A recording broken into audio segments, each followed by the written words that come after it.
Coming up on this episode of Nintendo Cartridge Society, if you can't say something nice, don't say anything at all.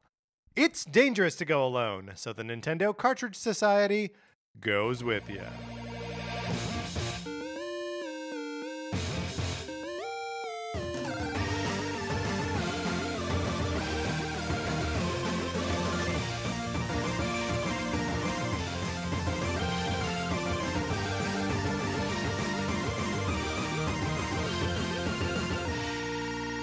Welcome to Nintendo Cartridge Society. My name is Patrick Ellers, and I am joined, as I'm always joined, by my co-host, Mark Mitchell. Mark, how's it going? It's going great. Patrick, where are you in the transition to the holidays? Oh. It's well documented that my husband and I ripped down the Halloween decorations and threw up the holiday stuff. That's right.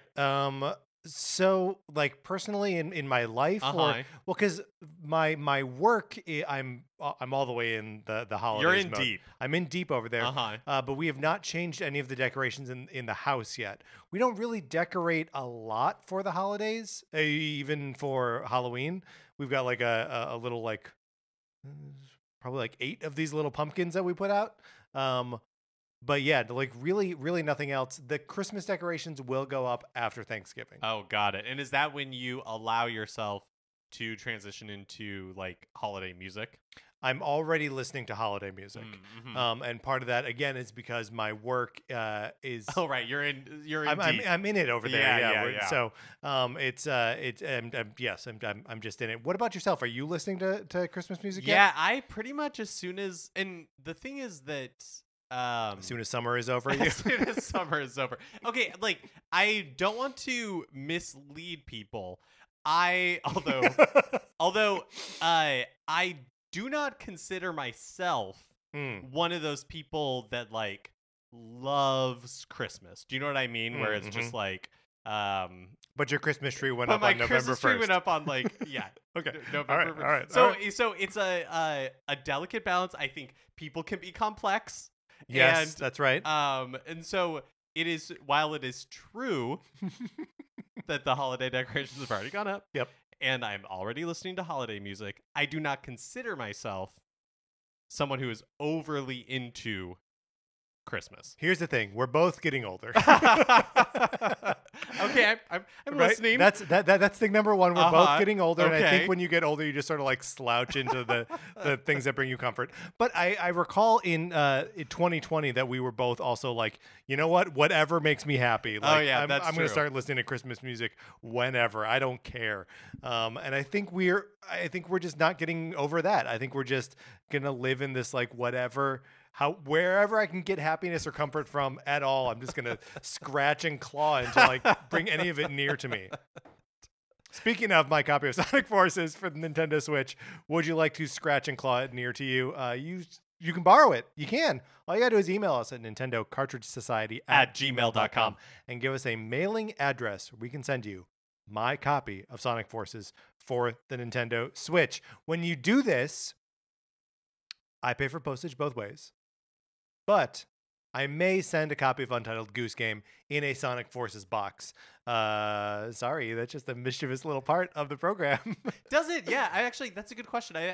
We've never really talked about like how you feel when you are putting the Untitled Goose Game box into an envelope. Do you feel a little mischievous? Do you feel a little like you're pulling, like a little bit of a prank? No, I mean I feel like prankster. I don't feel like a little prankster. We're pretty straightforward about it on the show, right? Like I think every week we explain the entire program, including the fact that there may be a copy of Untitled Goose Game in there. So no, I do not feel like a prankster, but I understand where that impulse comes from. It's a perfect borrowing program. Get on the list. Here's another thing you can do is you can friend us on Switch. Our friend codes are in the show notes for every episode, and we would love to add you to our friend list. You can see what we're playing, and the reverse is also true. I forget which pronouns I use there to begin with, but it's a fun, good time. We like it, and you could like it too. You should also get in our Discord, where it's a bunch of fun people having nice, pleasant conversations about Nintendo stuff. You do need to be invited, and you need to just let us know that you want an invitation, and we'll send it to you. So hit us up on Twitter or email us or whatever, and we'll be happy to let you in to the Discord channel. And it's okay if you're a newbie to Discord. Mark and I were once very new to the platform as well. And hey, we learned how to do it. Do we still screw up sometimes? Yeah. But if you've used like Slack for work, then you'll be totally fine. It's basically the same. Yeah. All right, Mark, let's get into our topic. Let's say 10 nice things about the Wii U.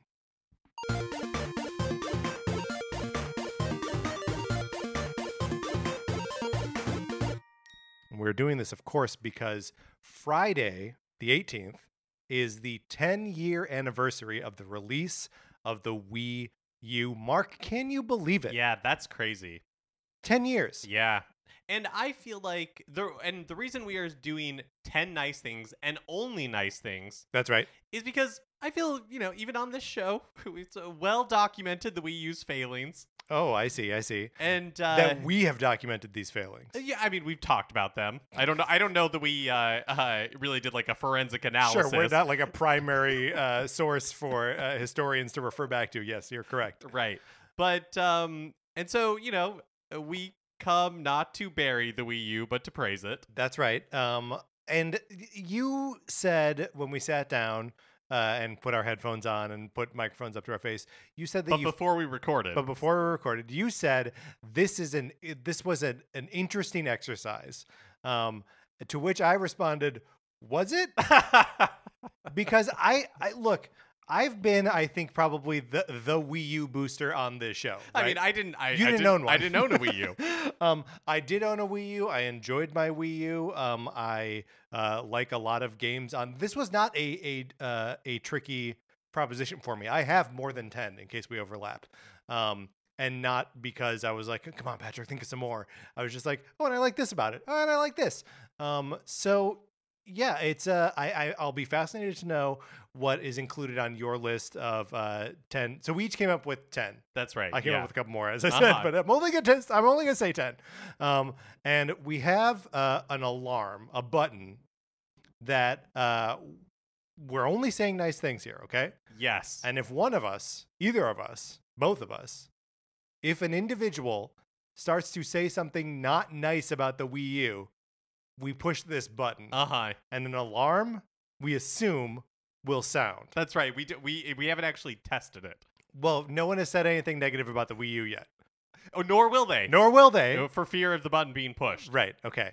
So, Mark, first of all, I just want to point out that the Wii U, saying 10 years old, right? I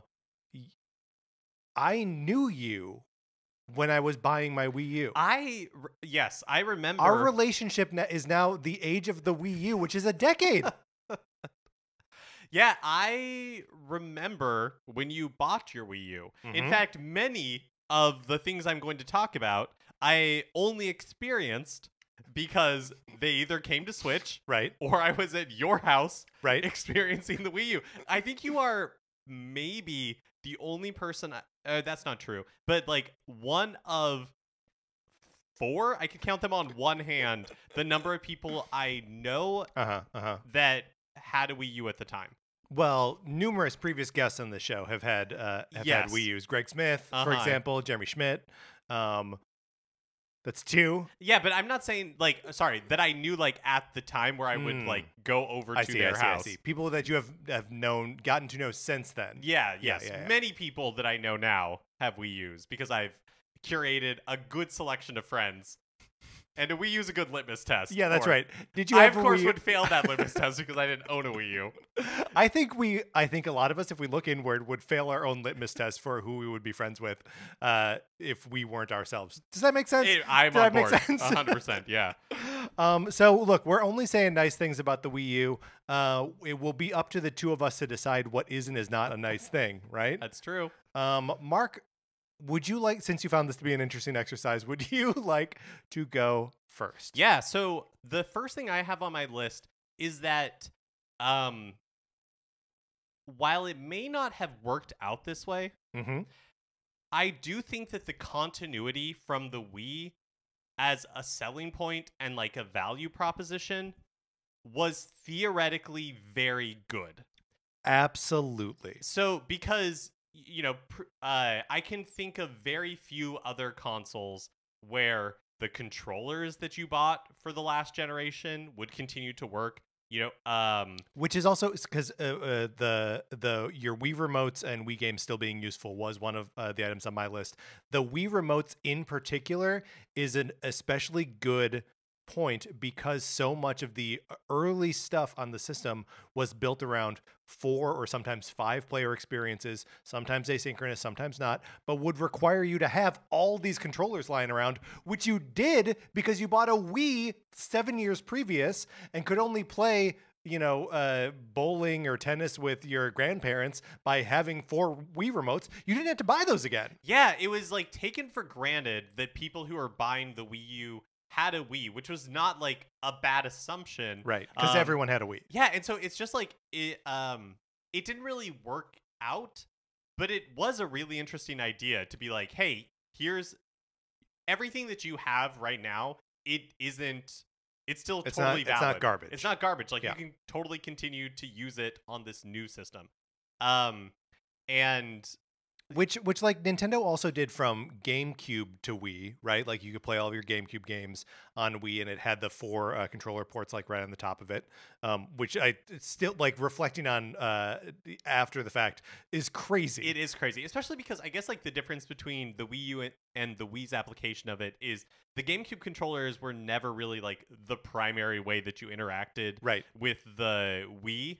But yeah, with the Wii U, it's just kind of like taken for granted that you would have them. I was watching some of the advertisements in North America for the Wii U, and so many of them are all about, it's like kids being like, hey, to their parents, it's time to upgrade our Wii to like the Wii U. Smart but confusing. Smart but confusing, which is kind of well, I see your my hand is hovering over the button, but right? Like kind of the Wii U's whole thing. Yeah, no, I do think that's right because you are truly not upgrading. You're getting a different piece of hardware, which is capable of like so many different things.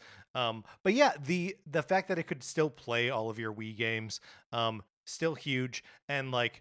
The new there's a new Super Mario Brothers game, 4 players simultaneous, 5 players technically. Like, and if you have the Wii remotes, then everyone can just jump in and play. Like, it was built for that.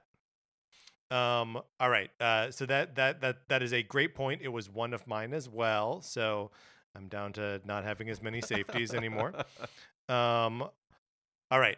For my first pick, Mark, I'm going to say stamps.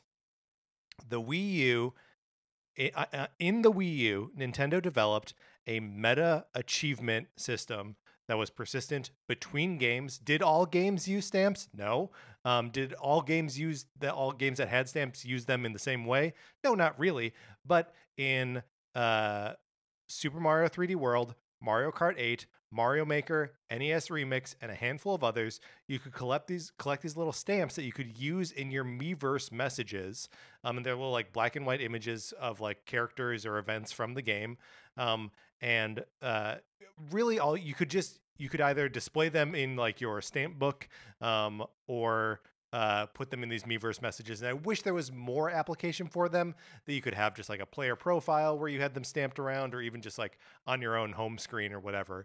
But like Nintendo's never done this in any other game or on any other platform before, where you can earn something in one game that you then use like outside of the game, which is crazy. Yeah, it was like you said, like the stamp system was underutilized, but it was a really interesting. I've always viewed it as like a take on Nintendo's take on achievements. Yeah, or like trophies. Or like trophies. And it is interesting that they didn't apply it to all of their first party games. That it wasn't, because it feels like with a little more commitment, it could have become more of that. It ended up being kind of like a half measure, I would say. Yes, it definitely ended up becoming a half measure. My hand is I know. good, heading toward that button. But like it in the same way that like the Miiverse was ended up being a little underdeveloped, and again, my hand is hovering over the button. Um, that like if that had been more robust, or if that's where people actually wanted to interact with each other, like I feel like the stamps could have been more of a. They could have just been more like centrally featured. Like if you could put stamps on like your Mii's shirt or something, like Right. I think there are so many ways that like just using that little bit of customization, like it's just used so well in Splatoon, where like you can use the stamps as part of your graffiti, which then other people would see in game. Like it's just cool, right? And there was something very satisfying about collecting all the stamps from a game and then like adding other stamps from another game to this like ever growing library of teeny tiny achievements. Yeah, totally. I wish before we had started recording that I would have looked up positive synonyms for negative terms, because I feel like we're being very careful with our language, right, as to avoid the big red button this well, week. okay, if we let's call a little truce, and if we ever need to say something negative, let's just say that I'm about to say something negative and we both sit on our hands for Okay. like 7 seconds. Okay, I like this. Okay. So stamps is my first. I love that.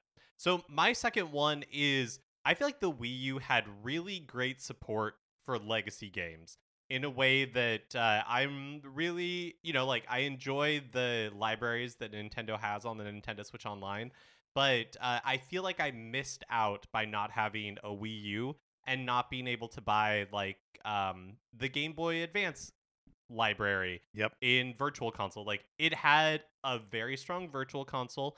Plus, if you go into Wii mode, you still had access for a lot of years to all of the Virtual Consoles on the Wii eShop that didn't make it over to the Wii U. Plus, you could play all of your Wii games like we talked about. Like, I feel like it had a really amazing library of like legacy games that I really wish I could play, for example, Metroid Zero Mission on my Switch. Right. And it doesn't seem like we're going to get that, at least anytime soon. I mean, who knows, yeah, right? I guess that's true. The Virtual Console on the Wii U is still up and running at this point in time, the time that we are recording and that this episode is releasing. But for another 4 months, like it's shutting down in March. And buying things on it right now is difficult. But yeah, it's crazy that that's the only place where there's GBA Virtual Console games. The only place where there are DS Virtual Console games. You can't buy them on the 3DS, which is nuts to me. But on top of that, the Wii U Virtual Console also had Wii games on it. You could buy Wii games digitally. Yeah, that's crazy. For the first time. So something like the Metroid Prime trilogy, a collection that became like a sort of collector's item because it was so rare to find like the physical disc of it, you could just download on the Wii U. Scarcity erased. Yeah, that's really cool. And all of the Wii games on the Virtual Console, $20. So like, a deal on top of being something that you can buy in a digital format for the first time ever. Yeah. Kind of like a sidebar, but it's interesting that the Virtual Console only lasted for 2 generations, because I think of it as something that was so like important to the Wii era, like it was such a big deal in the Wii era, but it I don't know, just not anything specific to this, but just notable as we're talking about it. Yeah, the Virtual Console is one of those things that I think should be a part of Nintendo's plan going forward. And I wonder if there is any relationship between the Virtual Console and the recent Nintendo partnership with DNA to improve the digitization of their business, that Nintendo accounts are going to amount to more than just how you interact with your Switch, but possibly how you access these libraries on other hardware. be it like why can't I play Super Mario Brothers 3 on my phone? I should be able to if I'm subscribed to Nintendo Switch Online, or whatever those libraries are. It just it seems like there should and could be some way to access these classic libraries that don't like tie you to the current new hardware of Nintendo's. Virtual Console in general was also on my list as well. These aren't all going to be repeats. I don't think. I don't think so either. All right. For my second, I'm going to throw out a little praise for the Wii U gamepad. The gamepad itself, Mark, I'm going to ask us to sit on our hands for just a moment, please. So don't even look at the button while I'm talking here. It sort of has a very toy-like build, a Fisher-Price sort of like cheap plastic build quality to it. It doesn't feel like you're holding a cool piece of tech in your hand. It feels like you're holding a toy, and in some ways you are. But there is also some very impressive wireless streaming technology happening with the Wii U gamepad. Most games you could play just straight on the gamepad itself, and not be using the TV, which had its own benefits. But the thing that always impressed me was that it was totally free of lag in my experience. So you're holding the controller and a display in your hand, but none of the computing that's happening regarding that game is happening in that machine. So I'm pushing a button, which then that input gets teleported over to the Wii U console, and then it tells that game what I did. It tells the computer there what I did, and then it sends a signal back to the gamepad. And it never felt like you were missing. It was like lightning fast remote play, and I never totally wrapped my head around how it was so latency free. It's just a magic little thing that the Wii U gamepad could do that you didn't see from anything else. Yeah, this was on my list as well because the technology behind it, even at the time, everybody recognized that it was really slick what Nintendo was able to pull off. Yeah. Yep. I'm sorry if I took one of your 10 then. No, that's okay. My next one is, I'm going to go ahead and talk about one of my favorite features of the gamepad, and that's that Mario Kart 8 had a honk button. Wow, the gamepad. This is great. I love this. I love that no one's even looking at the button right now. It always made me laugh. It always brought me joy. There were. Why don't you explain it? Okay. Yeah. So, part of the gamepad, the idea behind the gamepad was this asynchronous gameplay, or at least being able to have two screens kind of at the same time while you're playing the game. So this was put to great effect in, I think, the Zelda remakes that appeared on the system, because instead of having to open a menu to switch items or anything like that, it right there in front you just had it on the gamepad. But not every game had perfect utility for the gamepad, and so an important part of this the screen in the gamepad is that it's a touch screen. Yes. Yeah, that's right. It has a big old capacitive touchscreen right there in the center. And on Mario Kart 8, there wasn't a ton of use for it. They put the kind of the race order on the left-hand side, and so in the center was just a big red button, that you could press, and it would make your horn honk. Which, look, man, if you're not honking your horn in Mario Kart, I don't know what you're doing. It's very satisfying. It just makes me laugh. I always loved it. I love that so much. I think it's the perfect application for the gamepad in Mario Kart 8. I'm gonna sing the praises of another piece of the gamepad for my third pick here, but sort of indirectly. I'm crediting the Wii U with Amiibo. I know Amiibo were also compatible with the 3DS, but only if you had that little hockey puck thing or a new 3DS. But Amiibo were clearly developed to be an at-home thing that you had with your Wii U. They were rolled out with Smash 4, Super Smash Brothers for Wii U. The Wii U gamepad had the built-in like NFC reader, which was an aspect of the controller that they didn't really talk about as they were rolling out the Wii U. But then when Amiibo came around, they were like, "Oh yeah, by the way, this thing can always read." Has this like near-field communication reader writer in it.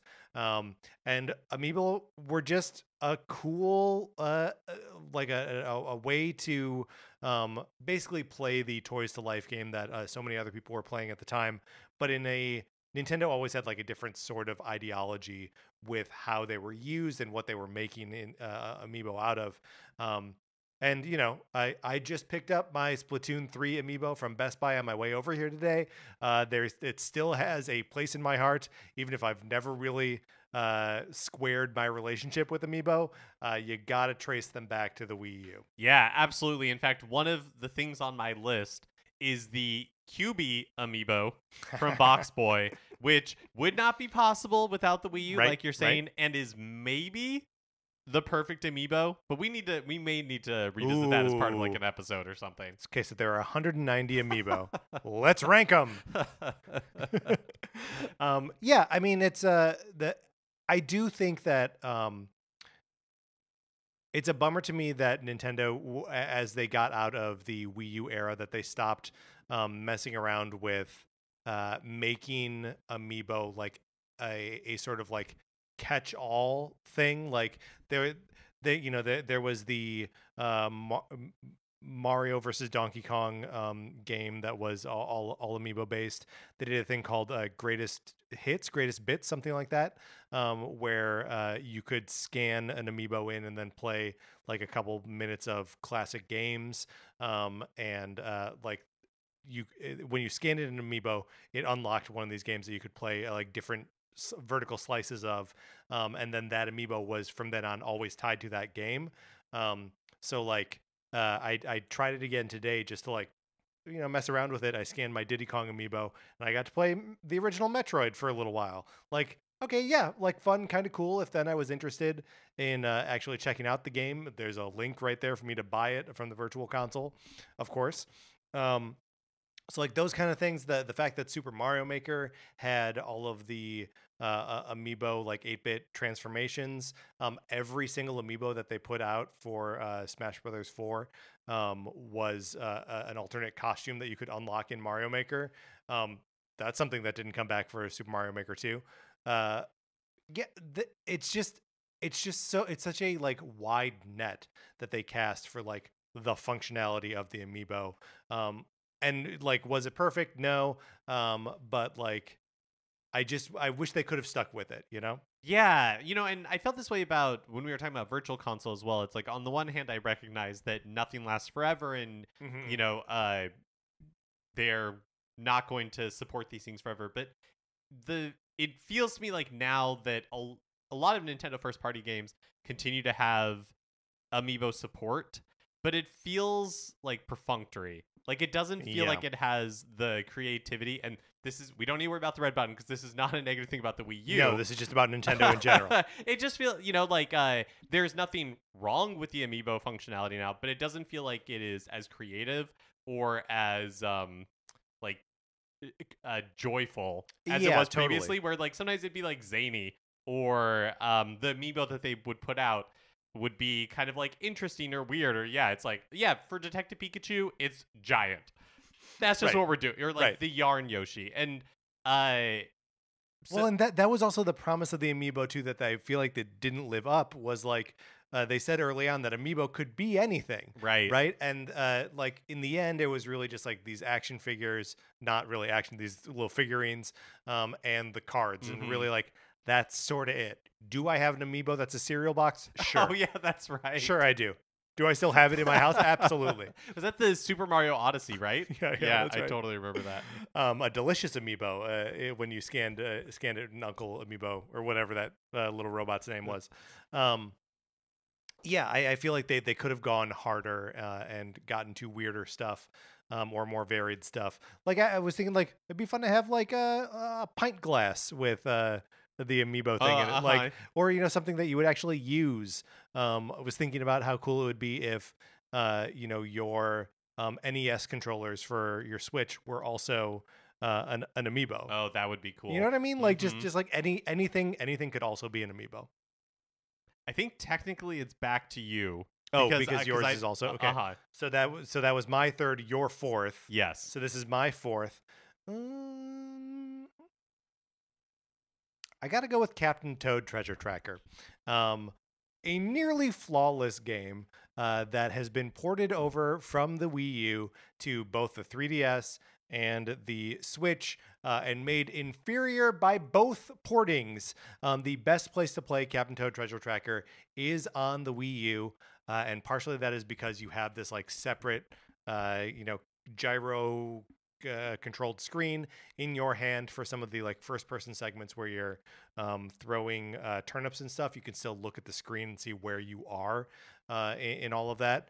And that was really necessary to solve a lot of those puzzles.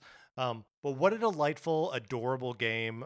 Just the right mix of like puzzle and like having to execute things, quickly or on a schedule. I just love Captain Toad Treasure Tracker. And what a great character. He's so good. And the game is so cute. It's so cute, Mark. My fifth this is 5 for one you, yeah. is Miiverse. So Miiverse on the Wii U and the 3DS, super fun and would be awesome on Switch. Yeah. And, it doesn't... So Miiverse on the Wii U, like when you booted up the Wii U, all the little Miis came like running in to the center, and they had like thought bubbles with drawings that somebody had done, or just like using the stamps, with the stamps, like all that kind of stuff. And I don't feel like that application necessarily needs to or needed to carry over to the Switch, because with the Switch, Nintendo took a really kind of like pared back, directly to business sort of approach to the UI.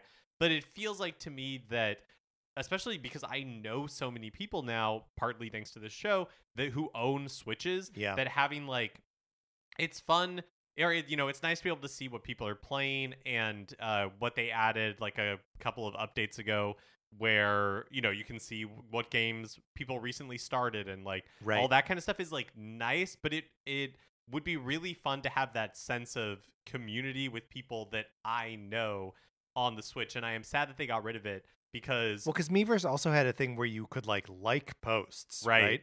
And so they would get sort of more like circulated, outside of the actual social network as people were thumbs upping them or liking them. I forget exactly what the functionality was. But so yeah, you would see like cool things that people had drawn or like put together with stamps, and it was just cool. It's like a weird little like Nintendo social network, and that sounds really appealing to me. And it's kind of like disappointing that has gone away in this new era of Nintendo. The thing that was so cool about it was that it could be something that you interacted with outside of games or within games. Like Splatoon had the functionality where, which Splatoon 2 and 3 also do too, where you can just like see those things floating over people's heads or as graffiti in the world. But you could also get messages from Miiverse in Wind Waker that they were just in bottles. Like fun. Floating around in the ocean. I had another example in my head, but they just showed up. Like there were all kinds of places where these little Miiverse messages just existed. And like that's an incredible like integration of a social network thing. Like I wonder if, because the Switch now can post to Facebook or Twitter. And when that came out, everyone was like, "Yep, that's exactly what it should be doing." It's good that you can now post directly to Twitter. How much longer is that going to be relevant? Right? Like these things don't last forever, right? So yeah, it may be a little weird to like kick around Miiverse, which doesn't exist anymore. When like Twitter may be not just as short-lived, but also finitely lived.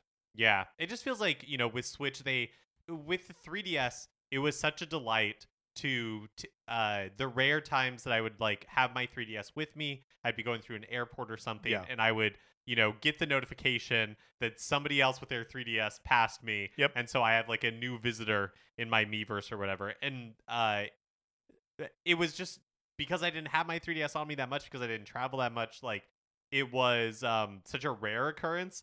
But I just feel like so many people have Switches now. Yes, that it's totally. just like, it was just neither the 3DS nor the Wii U were like quite right for a system like that. And if it had just been able to hold on to the Switch era, I think we'd be thinking about it much differently. Yeah, I mean, it's funny how many of these features would work so much better if only everyone in the world had one of these things. And now they have that with the Switch, and those features aren't there. Yes.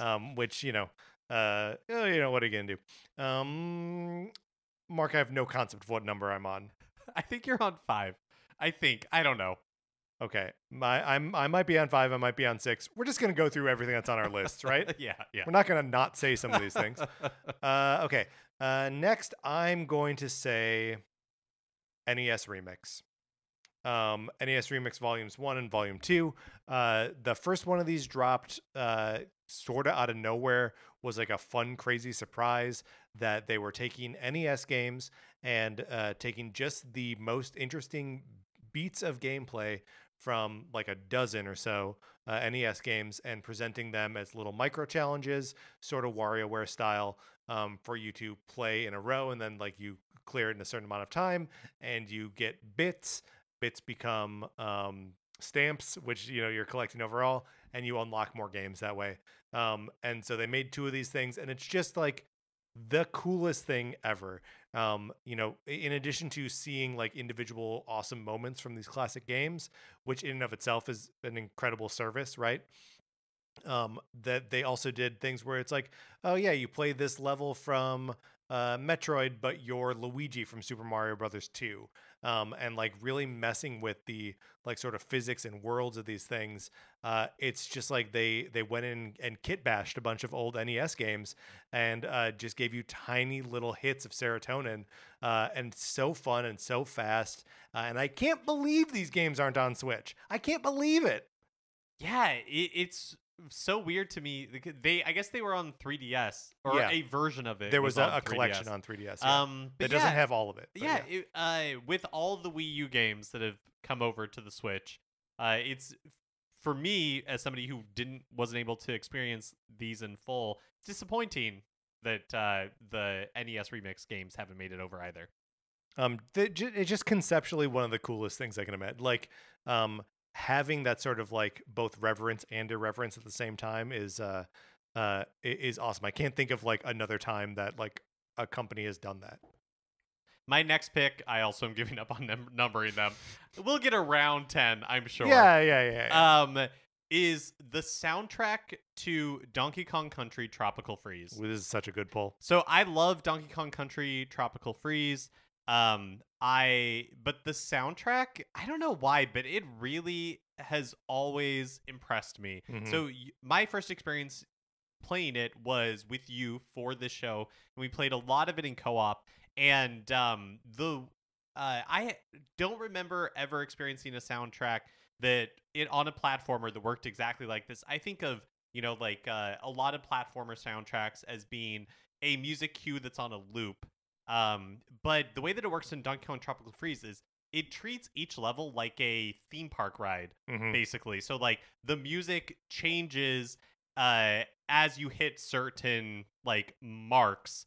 The music will change appropriately. So when you're on some of these like minecart levels or like the swimming levels, it really does feel like a very like cohesive experience, and it more like a movie, more cinematic, because the music is changing to like what is happening in the level right now. So like it'll pick up pace, or it'll add instruments or whatever. Yeah. It's just it's a very, very cool experience. Plus the music itself is very catchy and beautiful. Donkey Kong Tropical Freeze, an amazing game with an incredible soundtrack. Got to shout out the composer, of course, David Wise. Just an absolute gem of a score for Donkey Kong Country Tropical Freeze. Mark, I like you comparing it to like or the individual levels to a theme park ride, because it makes me think of the speakers in the like car in Space Mountain, that like the soundtrack travels with you so that you're hearing the right music at the right time in the track. Yes.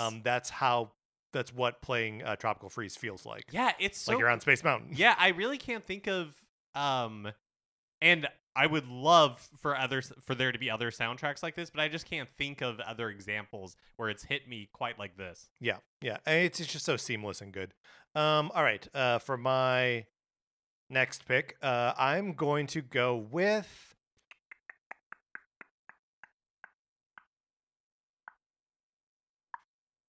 Super Mario Maker. Super Mario Maker, of course, we got a sequel to it on the Switch, Super Mario Maker 2, which had more features. It had a whole additional skin, and you could do, like slopes and stuff. But there never really coalesced around Super Mario Maker 2.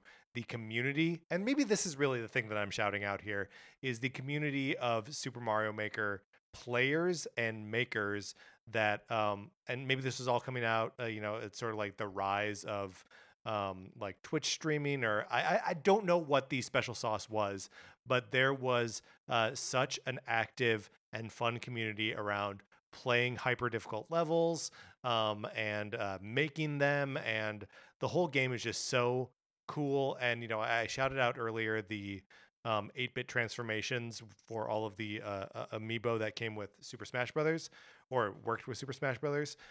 It means that you could turn Mario into like 90 other characters. It's just incredibly cool. Loved Super Mario Maker. I got it the day it came out, which was a September 11th. I don't remember the year, but it was a September 11th. You better believe. And it came with like this cool art book that had like design documents for the original Super Mario Brothers in it, and all these like levels drawn out on graph paper. Was just a beautiful little product, and something that I'm going to keep forever, and just always treasure my time with it.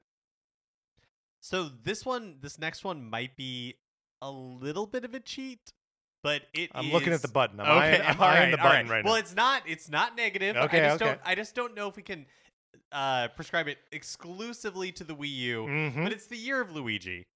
What a gift 2013 and early 2014 were. Dr. Luigi. And it feels like the year of Luigi was born out of, obviously it was celebrating the 30th anniversary of Luigi's existence, I guess. Sure. But it lasted for like 16 months. Yeah. But it feels like it was born out of a otherwise like a marketing initiative, perhaps to paper over a lack of content available on. I know. Available on Patrick was lunging for the button, but available on the Nintendo 3DS and the Wii U. And yet, as far as like marketing promotions go, what a fun one. Pretty good. I mean, honestly, like to take, because you could do like a year of Mario, boring. You could do a year of Link, fine, whatever. A year of Metroid, like we would be excited, but like whatever. These are normal ideas. Year of Luigi, some freaks at Nintendo were like, we're doing this, and then they did it. And I feel like, at least in my consciousness, this was around the time like Mario Kart 8, where Luigi really started to have a lot of personality. Oh, interesting. Like we of course had Luigi's Mansion on the GameCube back in 2001, and where Luigi is a noted coward. But during the year of Luigi, Luigi's Mansion 2 released, which was kind of a surprise that game existed at all. Right. And in Mario Kart 8, there was so many memes death stare, out of like Luigi's like death stare. Like I feel like he kind of it just felt like the time was right to celebrate Mario's, right-hand man. And the other sort of like initiatives from Year Luigi are Mario and Luigi Dream Team, right, on the 3DS. which your first 3DS famously My was. only 3DS, your only 3DS, yes. was the 3DS XL, like the special edition that had like the Dream Team medallion on it, and the digital copy of the game included. But a version of Dr. Mario called Dr. Luigi with L-shaped pills. And new Super Luigi U DLC for new Super Mario Brothers U, and sold as a separate disc as well. Yeah, it is. I wish they would do that more. Like, give me a year of Ganon or something. I mean, Tingle is obviously the right move. Oh man, Year of Tingle, that'd be so good. Woo! 30 years of Tingle. When that won't be for a while, right? Majora's Mask is 2000. Oh, is it that late? Yeah, I guess it does make sense. Yeah. Okay, Mark, great pick. Trying to decide what to do with my next pick. I'm just going to pull this Band-Aid off now.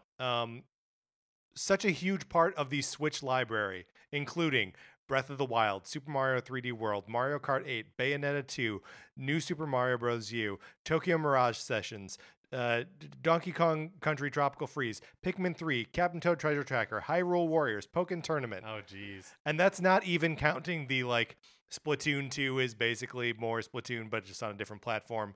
And Ditto Mario Maker 2 is just Mario Maker. Like, so much of what we love about the Switch, you could have loved about the Wii U. You could have done it.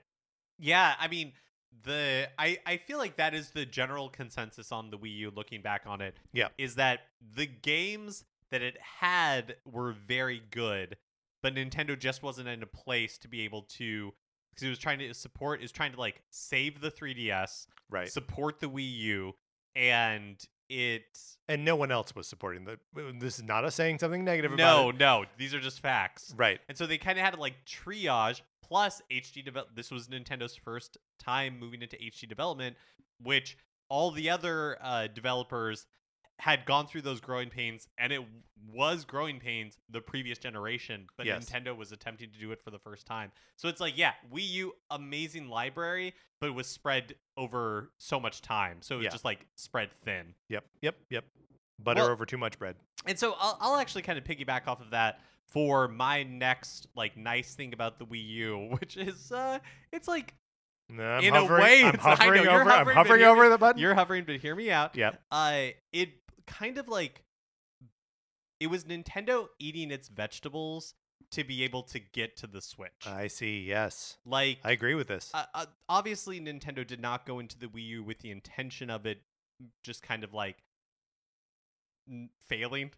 You can say that. I'm not pushing the button. Yeah, like but it bought them time to like internally revamp and consolidate its development structure, really get into place, these building blocks for a hybrid console. So all of the Nintendo's development is focused on one platform, which has been really transformative for the company. Yeah.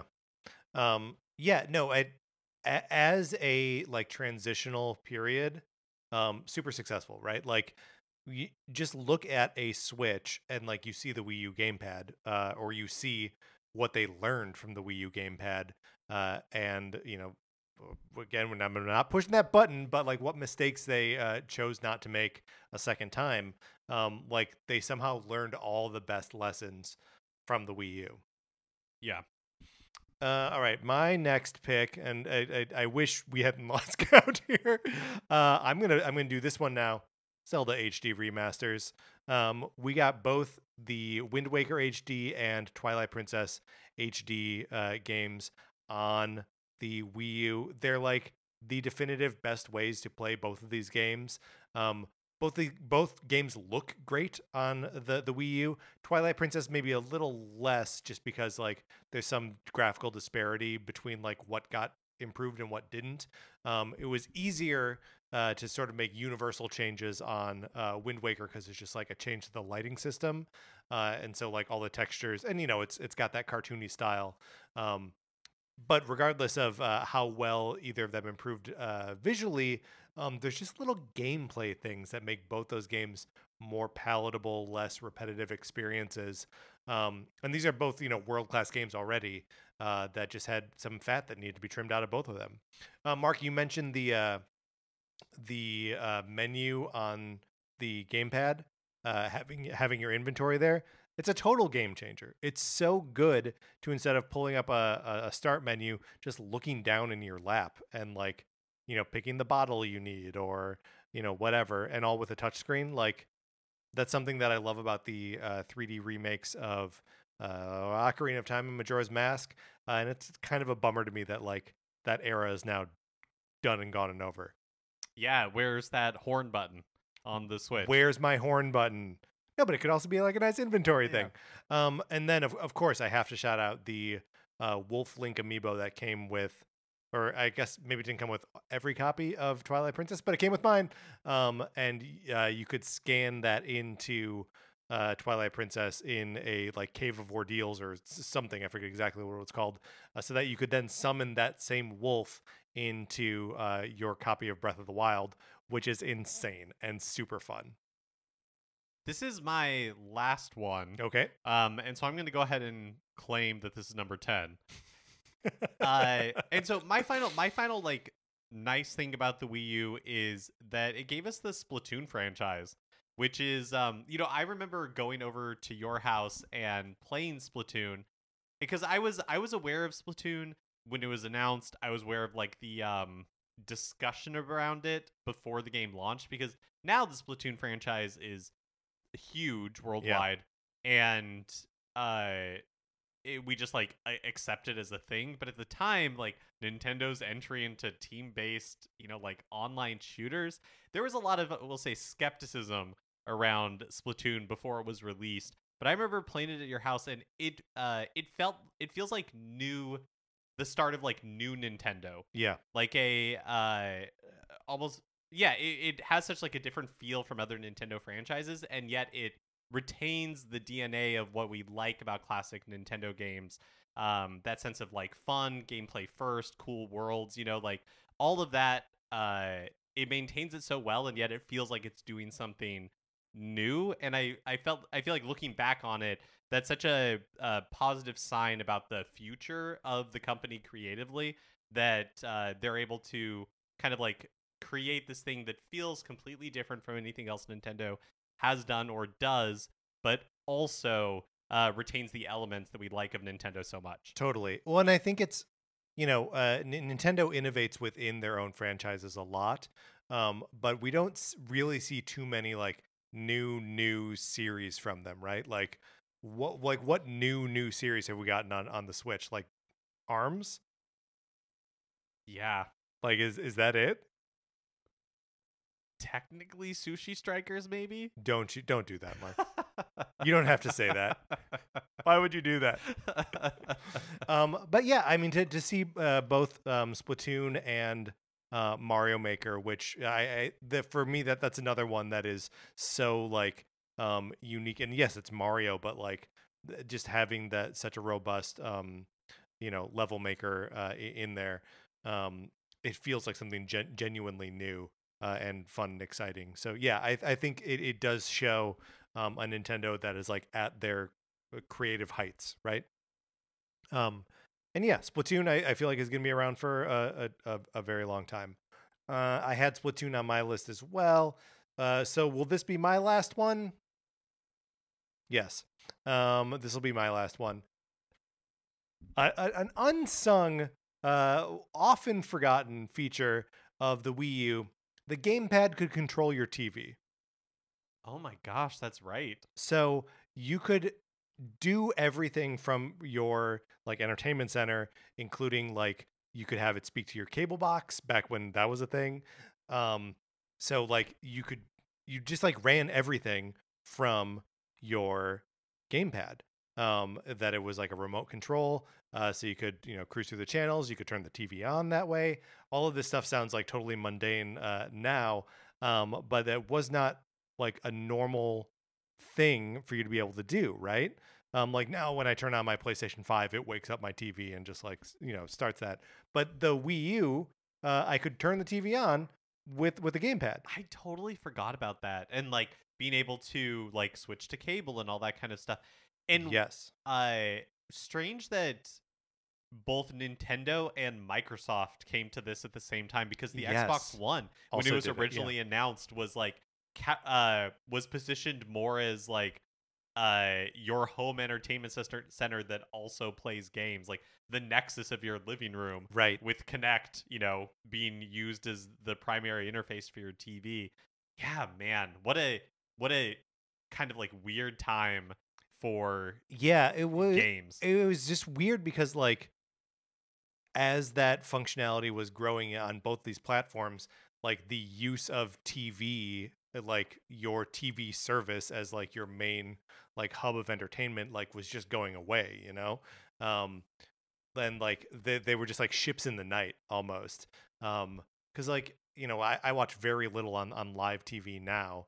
And we don't have cable or anything. It's just like whatever we pick up on the satellite. When we want to watch Jeopardy, we can do it that way.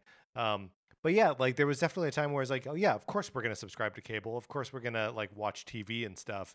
And it was just neat that if we wanted to, the whole thing could just happen from the Wii U gamepad. Yeah, I totally forgot about that.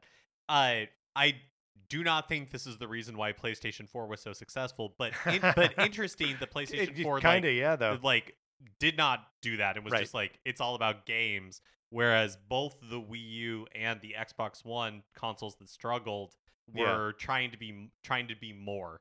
Right. Well, and like trying to be more almost in like different directions. But like, yeah, it's just it is interesting that like to acknowledge the other piece of hardware that you necessarily have to engage with, that it makes the whole thing kind of less attractive for some reason.